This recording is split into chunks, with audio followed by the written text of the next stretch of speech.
बिहार में क्या तेजस्वी यादव वर्सेस नीतीश कुमार इस चुनाव में नहीं होगा?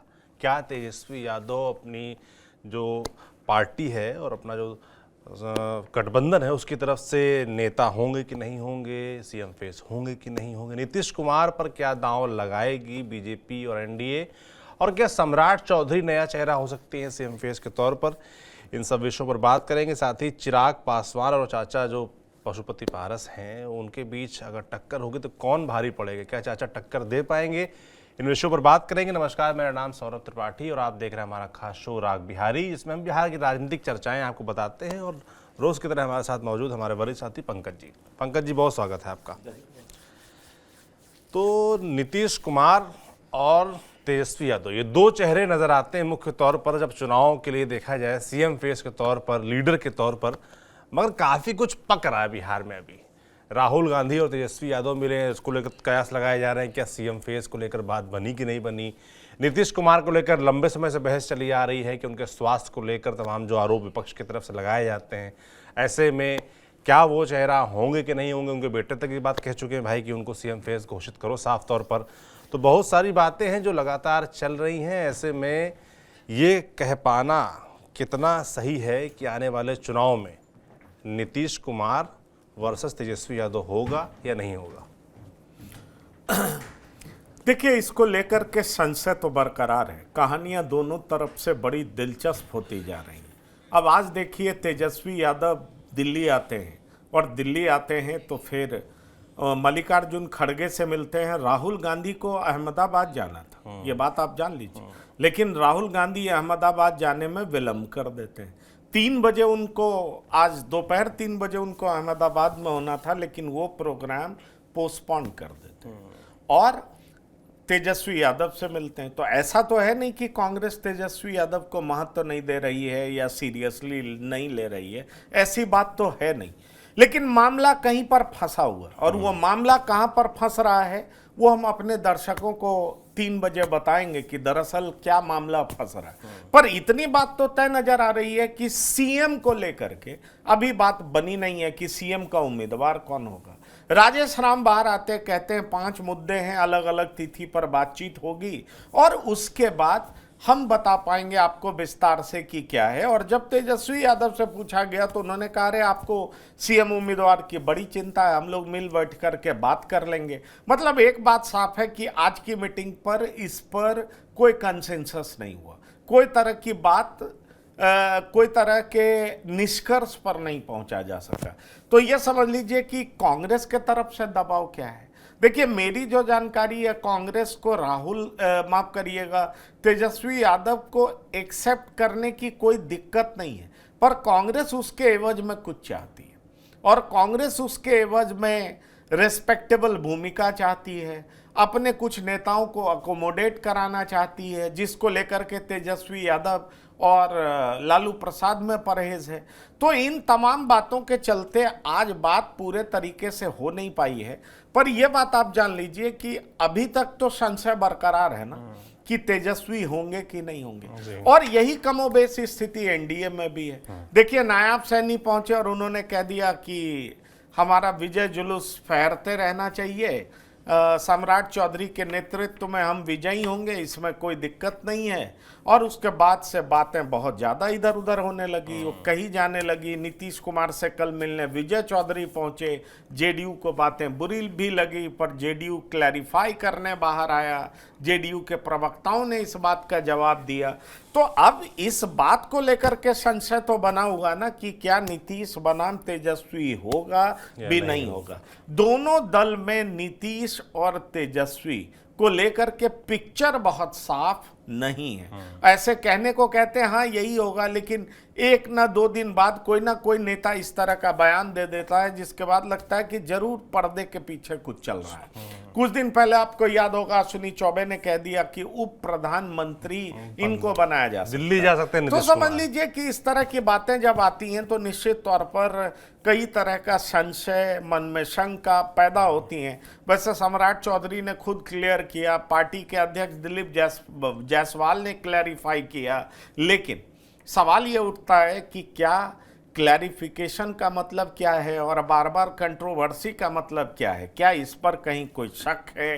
किसी तरह की बात पर्दे के पीछे अंदर खाने चल रही है? आपको याद होगा नीतीश कुमार के बेटे ने भी कह दिया था कि पिताजी को सीएम का उम्मीदवार बताया जाना चाहिए। तो ये मांग उन्होंने भी रख दी थी कि तो निशांत ने ऐसा क्यों कहा। उसके बाद ये शक और गहराने लगा कि आखिरकार निशांत के मन में इस तरह की बातें क्यों आ रही हैं। इसलिए बहुत तरह की बातें चल रही हैं। देखिए आगे क्या होता है।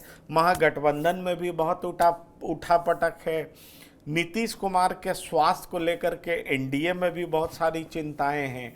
नीतीश के नेतृत्व में चुनाव लड़ने की बात हो रही है, पर क्या मुख्यमंत्री वही होंगे, इसको लेकर के शक तो गहराता जा रहा है। सम्राट चौधरी का क्या है, दांव उन पर लगाएंगे और उनको ले वो क्या पूरी पार्टी को लेकर साथ में चल पाएंगे? जेडीयू क्या तैयार होगी? ये चुनाव के पहले हो जाए या चुनाव बाद होगा? एक बात मैं बहुत साफ तरीके से जो देख पा रहा हूं और उसको मैं आपको बता सकता हूं कि सम्राट चौधरी कुशवाहा समाज से आते हैं।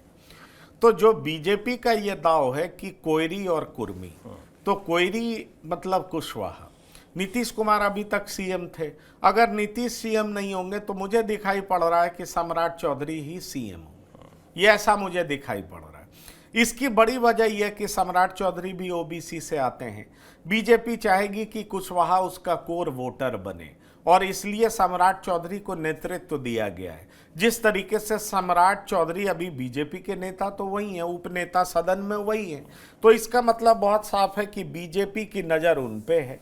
अब ये देखना दिलचस्प होगा कि ऐन वक्त पर बीजेपी बहुत कुछ उथल पुथल कर देती है, पर फिलहाल देख करके ऐसा ही महसूस हो रहा है कि अगर नीतीश नहीं बनते तो दूसरा नाम अगर किसी का आता है तो वो सम्राट चौधरी का ही आता है और उसकी संभावना मुझे बहुत ज़्यादा नज़र आती है। इसलिए मैं सम्राट चौधरी को अगले सीएम के तौर पर देख रहा हूँ। बिल्कुल, तो दिलचस्प होने वाला है ये बात भी कि भाई आखिर चुनाव आते आते दोनों जो मुख्य दल हैं और जो गठबंधन है उनका नेता कौन होगा, सीएम फेस कौन होगा, क्योंकि अभी तो रस्साकशी लगातार चल रही है। एक रस्साकशी और चल रही है बिहार में, जिससे लोग लगातार रूबरू हो रहे हैं। चाचा भतीजे की जो लड़ाई है वो लंबे समय से चली आ रही है और पशुपति पारस अभी बोल दिया है कि उन्होंने एनडीए छोड़ दिया, एनडीए में वो नहीं है। उनका कहना है कि वो सभी सीटों पर 243 सीटों पर बिहार में चुनाव लड़ेंगे। तो सवाल ये उठता है कि चिराग पासवान को कितना सहज करेगा ये फैसला, वो क्या वाकई वो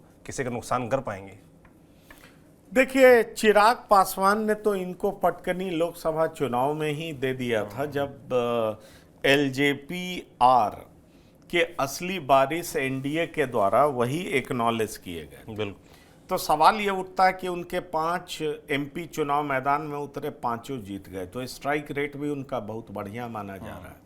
उसके बाद उनको मंत्री पद भी मिला, प्रधानमंत्री के हनुमान भी कहे जाते हैं।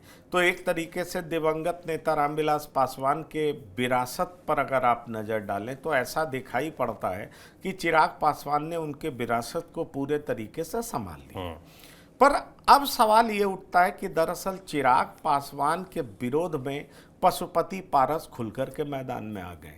कुछ दिन पहले आपने सुना होगा कि संपत्ति को लेकर के लड़ाई हुई। जो चिराग की दूसरी मां हैं, जो रामविलास पासवान की पहली पत्नी हैं, उन्होंने पशुपति पारस पर बहुत तरह के आरोप लगाए और उसके बाद जो ये जमीन जायदाद की लड़ाई ऐसे दिखाई पड़ी कि बिहार से लेकर के दिल्ली तक पहुंचने वाली है। तो एक बात तो बहुत साफ नजर आता है कि जो दिवंगत नेता रामविलास पासवान का वोट बैंक है, उसको लेकर के अब परिवार में भीतरी कलह जो है वो शिखर पर है, चरम पर। और वो चरम पर इस तरीके से है कि लोकसभा चुनाव में भतीजे ने चाचा को पटक दिया। लोकसभा चुनाव से पहले चाचा और उनके सहयोगियों ने, मतलब कुल मिलाकर के 5 सांसद ने चिराग पासवान को पटक दिया था। चाचा मंत्री भी रहे, पशुपति पारस। अब ये विधानसभा का चुनाव है। विधानसभा के चुनाव में दरअसल ये तय हो पाएगा कि पशुपति पारस क्या वाकई पासवान के वोटर्स में अपनी पकड़ रखते हैं, अपनी पैठ रखते हैं। उसकी एक पहचान तो हो पाएगी। दरअसल हम आपको बता दें कि जिस तरीके से चिराग पासवान को देखने के लिए अभी कुछ दिनों पहले बाढ़ में, मोकामा में भीड़ इकट्ठा हुई थी, उसको देख करके लगता है कि उनकी लोकप्रियता तो साथ में आसमान पर है। उनका स्ट्राइक रेट भी बहुत अच्छा है। वो बोलते भी बढ़िया है, वो जहाँ खड़े होते हैं भीड़ भी बहुत अच्छी होती है। ऐसे में सवाल उठता है कि क्या पशुपति पारस, खास तौर पर जो ये पासवान समाज है जिसका तकरीबन 5% वोट माना जाता है, क्या उसको अपनी तरफ आकर्षित करने में कामयाब हो पाएंगे? किस हद तक कामयाब हो पाएंगे, सेंधमारी कर पाएंगे?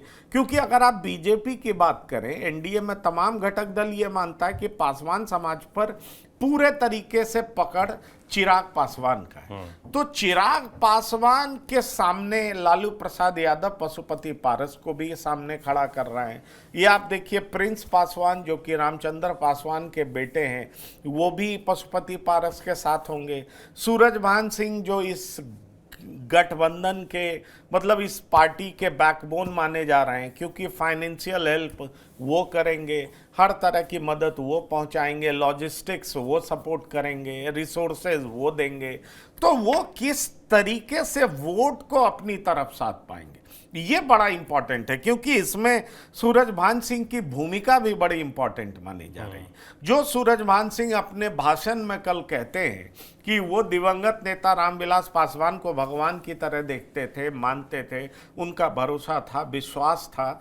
ऐसे में सूरजभान सिंह का ये कहना कि बहुत बात है जो हम बोलना नहीं चाहते हैं, ये लड़ाई इस हद तक पहुंच गई है, ये ख़त्म हो जाती तो अच्छा होता, सब लोग एक साथ मिलकर चलते तो बढ़िया होता, हम बहुत बात अभी खोलेंगे नहीं, बाद में बोलेंगे। तो सवाल उठता है कि वो क्या खोलना चाहते हैं, क्या उनके पास जानकारी है, वो बाद में बोलने की बात क्यों कर रहे हैं, कितनी सीटें लालू प्रसाद उनको दे रहे हैं और कितनी सीटों पर उनकी जीत होगी। ये जबरदस्त परीक्षा होगी पशुपति पारस की, ये जबरदस्त परीक्षा होगी सूरजभान सिंह के भाई चंदन सिंह जो कि नवादा से एमपी थे, उनकी। ये जबरदस्त परीक्षा होगी प्रिंस पासवान की, ये जबरदस्त परीक्षा होगी सूरजभान सिंह की। दरअसल जिस वोट बैंक की लड़ाई है, उस वोट बैंक की लड़ाई में चिराग पासवान फिलहाल बहुत आगे दिखाई पड़ रहे हैं। और अब पशुपति पारस कह रहे हैं कि जहां उन्हें सम्मान नहीं मिलेगा वहां वो नहीं जाएंगे। तो ये भी सच बात है कि एनडीए ने कहा उनको सम्मान देगा, पर एनडीए ने कुछ दिया नहीं, लोकसभा में सीट दिया नहीं, अब उनको जमीन पर उतरना पड़ रहा है, रामविलास पासवान के विरासत की लड़ाई लड़नी पड़ रही है। उस लड़ाई में वो किस हद तक कामयाब होंगे, ये देखना दिलचस्प होगा। इसलिए मैं कह रहा हूं कि बिहार में इस बार कई सारी ऐसी छोटी छोटी पार्टियां होंगी जो एनडीए और महागठबंधन के बीच की लड़ाई को काफ़ी दिलचस्प बनाएंगी, क्योंकि विधानसभा में आप जानते हैं 1000 vote, 500 vote, 300 vote, 200 vote, 66 vote से हार और जीत हुआ है।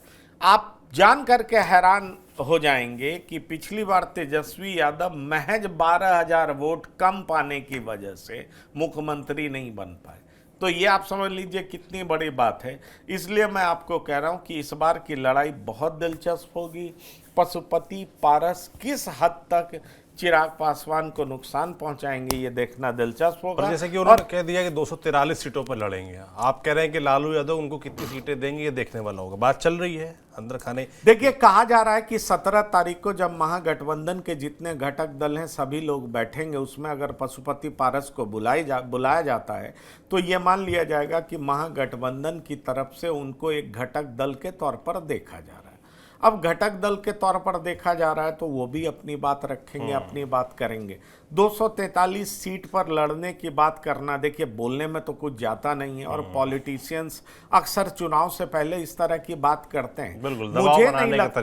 मुझे नहीं लगता कि महागठबंधन में भी इनको 5 सीट से ज्यादा मिलने जा रहा है। तो सवाल ये उठता है, 5 सीट भी मिल जाए तो बहुत होगा। तो सवाल ये उठता है कि 5 सीट, और इनके पास कोई चॉइस भी नहीं है, कोई विकल्प भी नहीं है, क्योंकि ऐसा तो है नहीं कि महागठबंधन ये 5 सीट से कम भी देगा तो ये कहेंगे कि नहीं मैं उधर जा रहा हूँ, एनडीए हमें बुला रहा है। इस तरह की तो कोई संभावना है नहीं। इसलिए इनको वही बात माननी पड़ेगी जो लालू प्रसाद चाहेंगे, इनको वही करना पड़ेगा जो तेजस्वी यादव चाहेंगे। इसलिए जब आप मर्सी पर राजनीति कर रहे होते हैं किसी की मर्सी पर, तो आप बार्गेन करने की स्थिति में नहीं होते। और जब आप बार्गेन करने की स्थिति में नहीं होते हैं तो पॉलिटिक्स में कोई चीज खैरात में नहीं मिलता।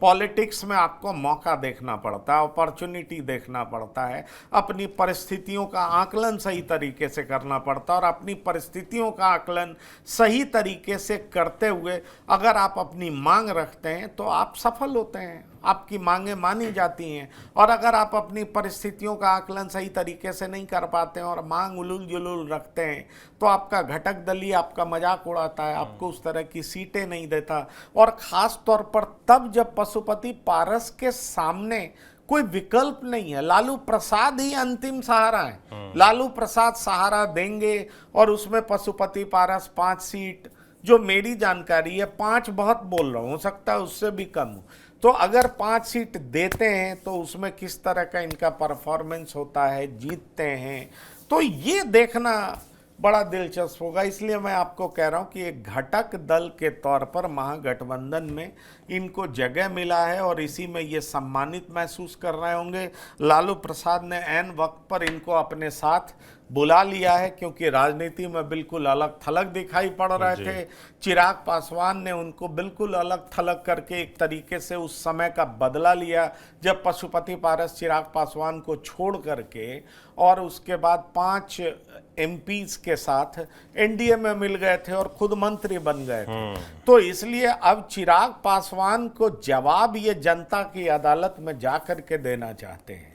तो इसमें इनको किस तरह से कामयाबी मिलती है ये तो चुनाव का परिणाम ही बता पाएगा। बिल्कुल, चुनाव का परिणाम तो बहुत कुछ बताने वाला है बिहार का आने वाले वक्त में। बाकी तमाम ऐसे सवाल भी हैं जिनके जवाब जनता जानना चाहती है, जैसे कि सीएम फेस कौन होगा, दोनों ही जो मुख्य गठबंधन है उनका, और जो सीटों का बंटवारा होगा वो कैसा होगा। तो आज के राग बिहारी में इतना ही। लगातार बिहार के तमाम राजनीतिक अपडेट्स पर हमारी नज़र बनी रहती है। ये जो चिराग पासवान और उनके चाचा का झगड़ा है, इस पर आपका क्या सोचना है और कौन 20 पढ़ने वाला है, कौन 19, हमें कमेंट बॉक्स में लिखकर ज़रूर बताइए। कि देखते रहिए TV9 डिजिटल। शुक्रिया।